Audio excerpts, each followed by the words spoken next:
खबर खुश खबर खुश खबर. लाडक्या बहिणींसाठी खुश खबर आहे.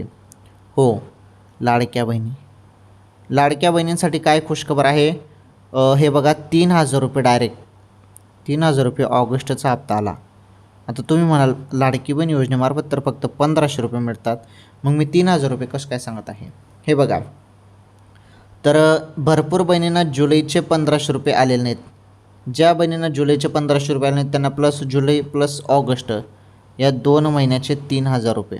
ऑगस्टचे 1,500 आणि जुलैचे 1,500 किती झाले? बरोबर 3,000 रुपये. तर अशा बहिणींना 3,000 रुपये. आणि ज्या बहिणींना जुलैचा हप्ता मिळालेला आहे, मग अशा बहिणींना फक्त ऑगस्टचे 1,500 रुपये मिळणार आहेत. आणि पुढील काही दिवसात आता हा हप्ता सुरू होणार आहे बहिणींनो. आलं लक्षात? तर अत्यंत महत्त्वाची खुशखबर होती लाडक्या बहिणींसाठी.